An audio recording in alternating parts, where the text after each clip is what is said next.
역대상 15장.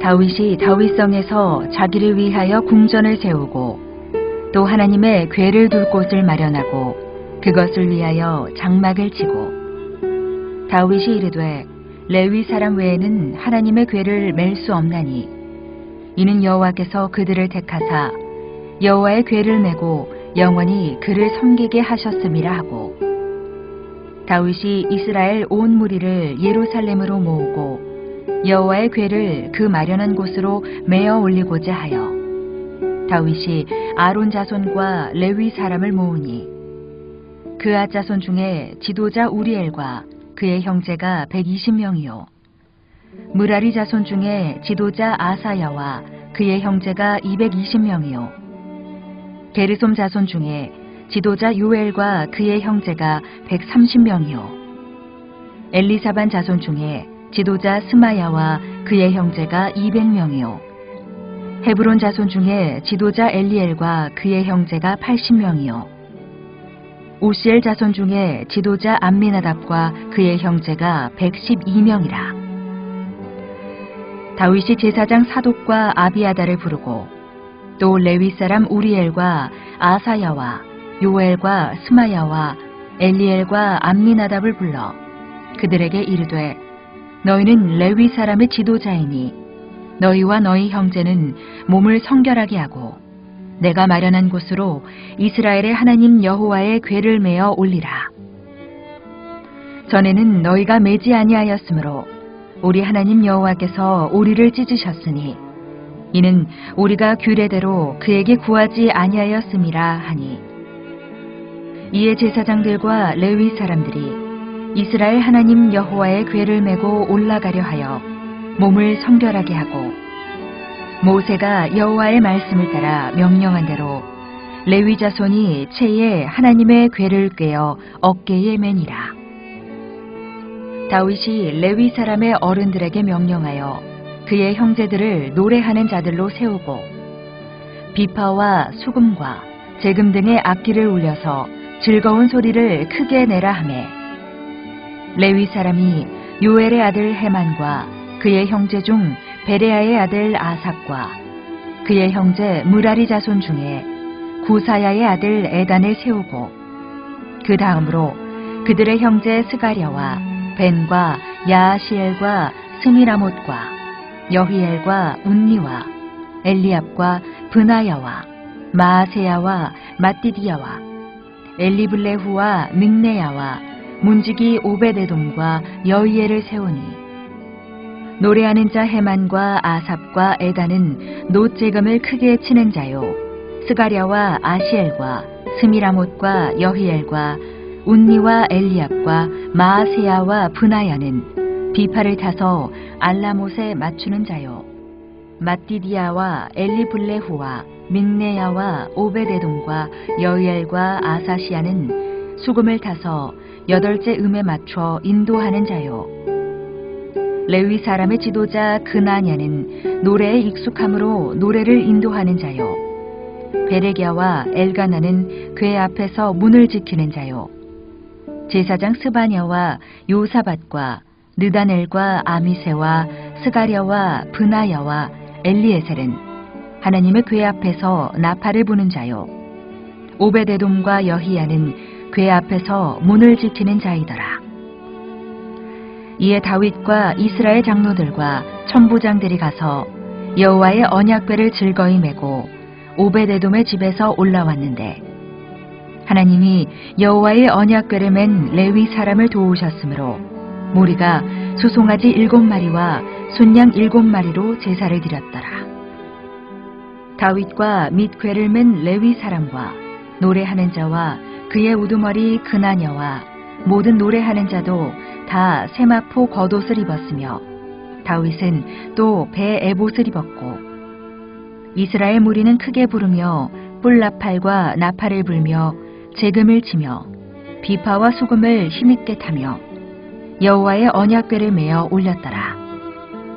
여호와의 언약궤가 다윗성으로 들어올 때에 사울의 딸 미갈이 창으로 내다보다가 다윗 왕이 춤추며 뛰노는 것을 보고 그 마음에 업신여겼더라.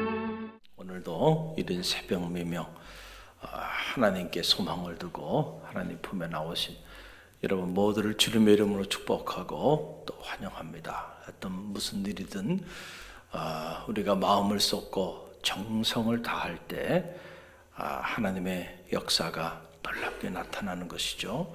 사실 이른 새벽 미명에 이렇게 하루의 첫 시간 하나님과 함께 시작하는 일은 결코 쉬운 일이 아니죠.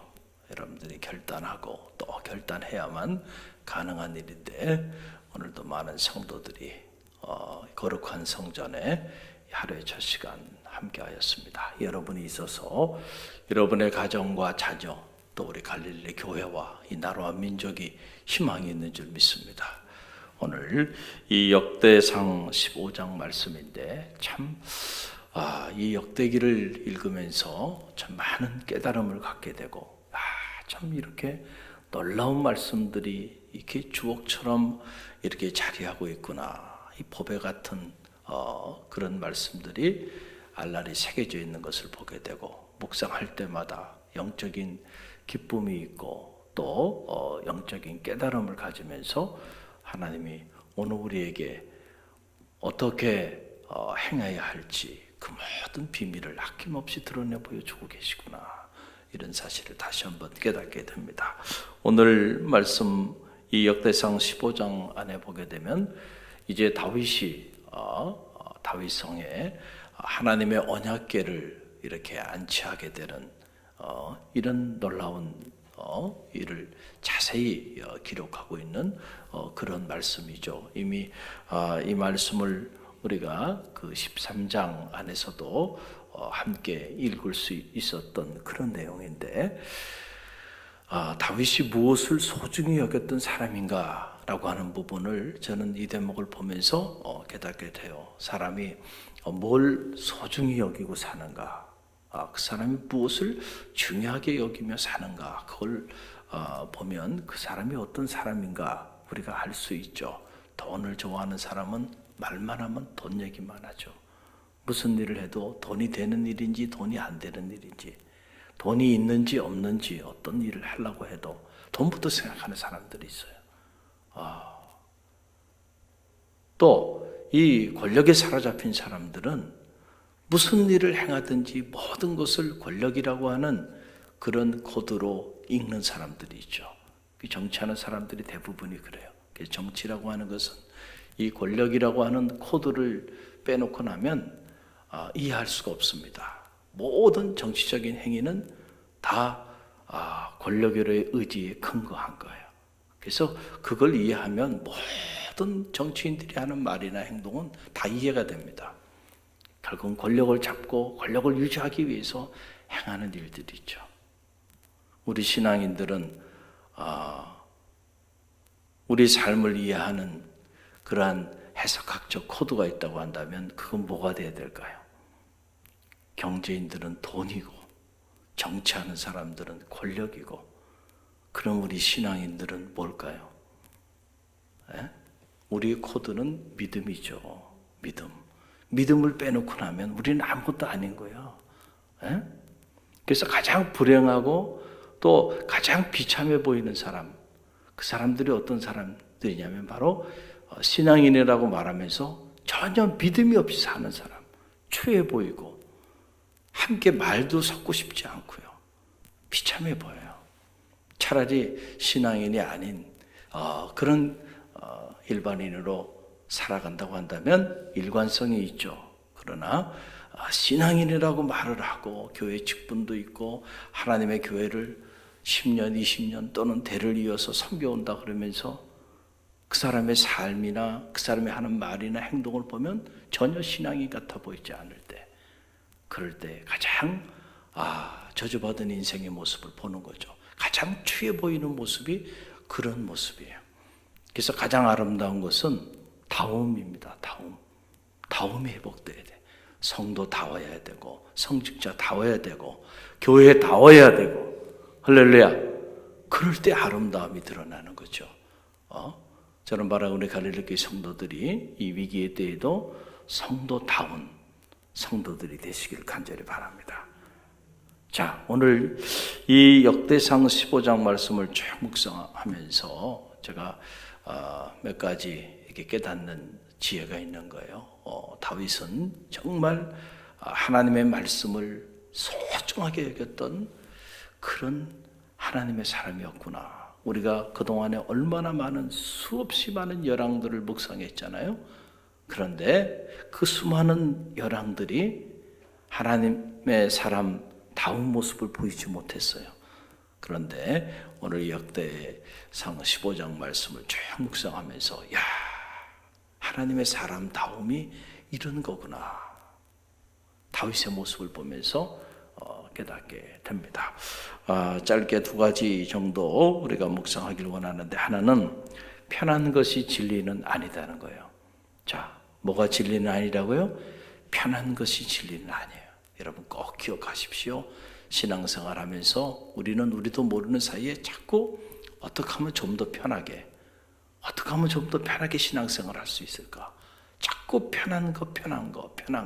그래서 불편한 거를 견디지 못해요. 여러분 꼭 기억하시길 바랍니다. 편한 게 진리가 아니에요. 편한 것만 따르다가는 큰일 난다니까요. 오늘 우리가 이 말씀을 통해서도 깨닫는 거예요. 13장에 보게 되면 다윗이 하나님의 언약궤를 이제 기럇 여아림에서 모셔오는데, 처음에는 다윗도요 편한 길을 선택했어요. 그래서 그 하나님의 언약궤를 그냥 수레에 싣고 소들이 끌고 그렇게 옮기게 했어요. 얼마나 편한 방법을 이용한 건가요? 그런데 이 일로 인하여 하나님이 진노하셨죠. 소들이 막 뛸 때 그 언약궤를 우사가 만졌는데, 그 일로 인하여 하나님의 진노가 임하고 우사가 그 자리에서 즉사하게 되는 이런 끔찍한 일이 벌어지게 됩니다. 그래서 다윗이요, 힘들고 어려워도 이제는 그렇게 해서는 안 되겠다. 그래서 다윗성까지 가져오지 못하고 오벳 에돔의 집에다가 잠시 거기에 여호와의 언약궤를 안치하게 되는데, 그 언약궤를 다시 모셔오면서 오늘 역대상 15장에 보게 되니까 이제는 힘들고 어려워도 하나님이 말씀하신 그 규례대로 행해야 되겠다. 그래서 제사장들을 모읍니다. 그리고 제사장들에게 하나님이 이 일을 너희에게 맡겼으니까 너희가 규례대로 이 여호와의 언약궤를 메고 힘이 들더라도 너희가 이 사명을 감당했으면 좋겠다. 그래서 이제 규례대로 그 일을 행하게 됩니다. 여러분 그 내용이 14절로 15절에 나와요. 14절 15절 함께 읽어봅니다. 이에 제사장들과 레위 사람들이 이스라엘 하나님 여호와의 궤를 메고 올라가려 하여 몸을 성결하게 하고, 모세가 여호와의 말씀을 따라 명령한 대로 레위 자손이 채에 하나님의 궤를 깨어 어깨에 매니라. 그래서 이제는 힘들고 어려워도 하나님이 가르쳐 주신 그 규례대로 제사장이 직접 여호와의 언약궤를 메고 이제 여호와의 언약궤를 다윗성으로 안치하는 이제 그런 과정이 오늘 역대상 15장에 나와요. 여러분 언제나 우리에게 가장 큰 유혹 중에 하나가 이 편한 거죠. 편한 거. 모든 현대 문명이 가치를 어디에 두냐면 편한 것에 가치를 두는 거예요. 그래서 어떻게 하면 지금보다 좀 더 편하게 살 수 있을까? 그래서 모든 문명이 거기에 초점을 맞추는 거예요. 그래서 우리가 자동차도 그동안엔 걸어 다녔는데 걸어 다니는 거 불편하니까 그래도 편하게 빨리 가려면 자동차를 타는 게 좋다. 그래서 개발된 게 자동차고, 하나부터 열까지 여러분 집에서 사용하는 리모트 컨트롤, 어떤 사람들이 그런 말을 하더라고요. 한국 사람을 가장 힘들게 하기 위해서 할 수 있는 몇 가지 사례들이 쭉 있대요. 그러면서 그 얘기를 쭉 하는데 여러 가지를 얘기하더라고요. 하나는 인터넷 속도를 좀 줄여라. 한국 사람을 고문할 수 있는 가장 고통스러운 거, 인터넷 속도를 조금 늦춰놓으면 한국 사람 견디지 못한다는 거예요. 그거 못 견딘다는 거예요. TV를 보면서 리모트 컨트롤 뺏어라. 이거 견디지 못해. 아마 요즘 같으면은 온라인 쇼핑을 못하게 해라. 난리 날 겁니다. 그러니까 우리는 하나부터 열까지 가만히 보면 편하게. 그래서 어느 교회는 보니까 교회 안에도 에스컬레이터가 있어요. 그거 층계 좀 올라가는 힘들어 안 돼. 편하게 해야 돼. 엘리베이터도 있고 에스컬레이터도 있고, 그리고 의자도 이런 의자들이 아니에요. 지금 딱딱하죠? 극장식으로 아주 쿠션도 있고 편안하게. 절대 교회 와서 손 물 묻히지 않게 하고요. 내가 집에서도 안 하는데 교회 와서 내가 왜 손에 물을 묻혀? 그래가지고 외부에 사람들이 와서 청소도 다 하고. 우리는 우리 스스로 성전 한번 닦을 일이 없어요. 다 남들이 다 해주고 우리는 그냥 편하게 와서 쉬는. 일주일에 한 번 1시간 예배 드리는데 예배 드리는 과정에서 좀 불편한 거 있으면 견디지 못해. 여러분, 편안함의 배신이라는 책이 있잖아요.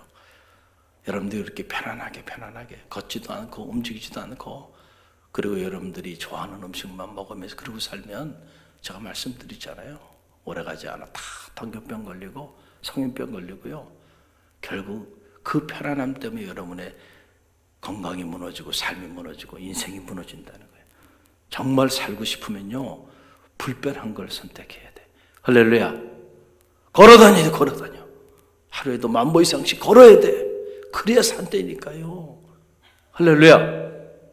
스스로 편안함을 거부해야 돼. 내 삶에 내가 편안하게 선택하고 있는 것들이 뭔가, 그걸 다 제거해야 돼요. 웬만하면 엘리베이터 타지 말고요, 아파트도 걸어 올라가고 걸어 내려가고, 그것만 해도 운동이 많이 된다니까요. 그리고 웬만한 거리는 다 걸어 다녀요. 습관은 그렇게 들이는 게 좋아요. 할렐루야. 세상의 문명은 편안함을 추구하지만 여러분들이 정말로 살려면 편안함을 스스로 포기해야 돼. 그래야 산다니까요. 영적으로도 똑같아요. 편하게 편한 방법, 쉬운 방법. 얼마나 쉬운 방법인가요? 그냥 소 몇 마리 해놓고 술에 실어가지고 그냥 쫙 옮겨버리면 되잖아요. 다윗도 처음에는 그렇게 편안한 방법을 선택했던 거예요. 그러다 여호와의 진노가 임하기 시작하는 거예요. 하나님의 일은요, 불편하더라도 하나님의 규례대로 해야죠. 할렐루야. 그래서 다윗이 하나님의 규례대로 제사장들을 모으고, 그리고 제사장들에게 얼마나 불편한 일이에요. 그 언약궤를 소들이 끌었던 그것을 어깨에 매게 하고, 그리고 이동을 하게 하였다라고 하는 그런 얘기예요. 자, 이 말씀을 통해서 우리가 배웁니다. 내가 신앙생활하면서 편하게 신앙생활하는 게 뭔가, 여러분 자신을 점검해 보고요, 여러분 신앙생활하면서 불편한 것이 많기를 바랍니다. 이 대목에는 아멘이 잘 안 나오네요. 신앙생활에 너무너무 이게 불편해. 그럼 그게 축복인 줄 믿으시길 바랍니다. 할렐루야. 목사님, 우리 너무 편하게 신앙생활 하는 것 같아요. 좀 불편하게 해주세요. 그렇게 말할 수 있는 지혜가 있기를 바랍니다. 할렐루야. 그게 살 길이에요. 우리 영성도 그래야 살아나요. 얼마나 불편한 일이에요. 이른 새벽 미명에 하나님의 성전에 나와서 기도하는 일. 얼마나 불편해요. 편하게 그냥 집에서 누워서 소파에서. 그러나 그게 살 길은 아니에요. 우리의 영성도 무너지고, 우리 신앙도 무너지고, 우리 삶도 다 무너져 내리게 된다는 거예요. 불편해야 돼, 신앙생활은. 또 하나, 오늘 우리가 이 말씀을 통해서 깨닫게 되는 것 중에 하나가 뉘우침이 능력이라는 거예요. 뭐가 능력이라고요? 뉘우침이 능력이다. 참 다윗을 묵상하면서 어제 하루 종일 다윗에 대한 생각을 하면서, 정말 다윗은 이 뉘우침에 탁월한 인물이었구나.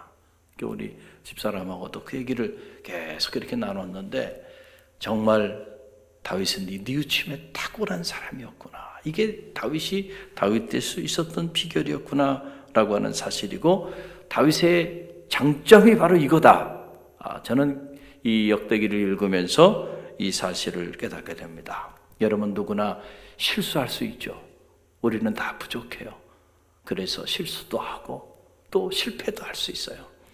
그러나 중요한 것은요, 잘못을 하고 실수를 하고 실패를 한 다음에 그 다음에 뉘우칠 수 있는 거예요.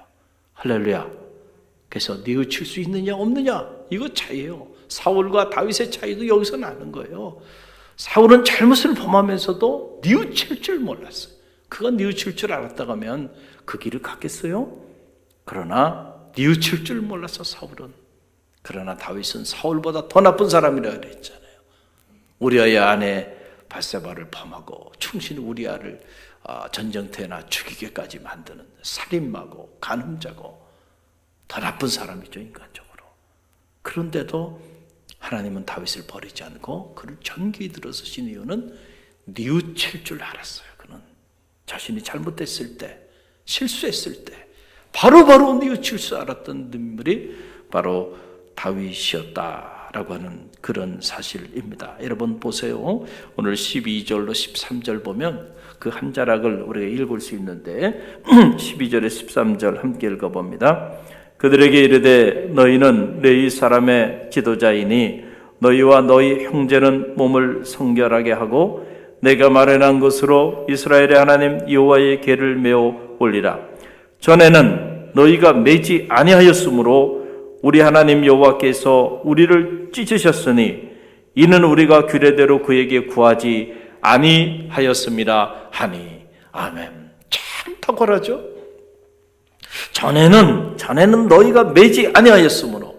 지금 제사장과 레위지파 사람들을 다 모으고 그들에게 이 하나님의 언약궤를 너희가 메고 하나님의 규례대로 나가라 라고 얘기하면서 하는 얘기예요. 전에는 너희가 매지 않았기 때문에 여호와 하나님께서 진노하셨다. 깨달은 거예요.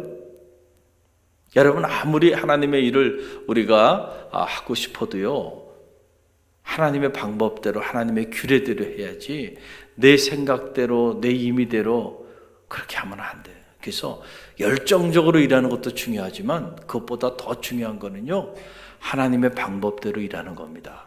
할렐루야. 자, 다윗이 지금 나쁜 짓을 하는 게 아니잖아요. 하나님의 언약궤를 다윗성에 모시는 일은 거룩한 일이에요. 얼마나 귀한 일입니까?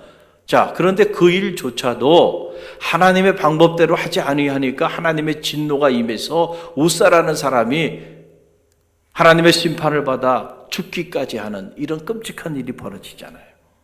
그러니까 하나님의 일도요, 우리가 그냥 내 생각대로 내 고집대로 내 방법대로 막 하는 것이 아니고 하나님의 규례대로 섬겨야 되는 거예요.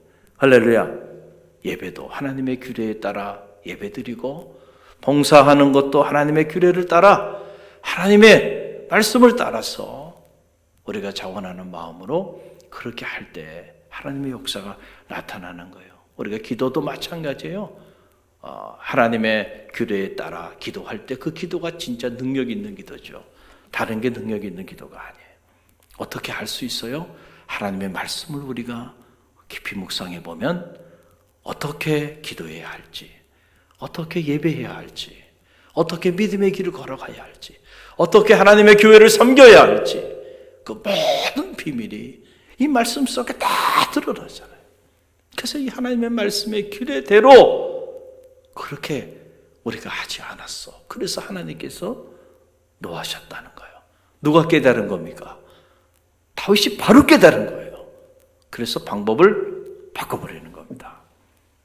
가장 어리석은 사람이요, 이 고집이 센 사람인데, 그 고집 센 사람들이 한번 자기 주장을 하면 끝까지 잘못된 걸 알았는데도 뉘우치질 않고 끝까지 그 고집을 부리는 사람들이 있어요.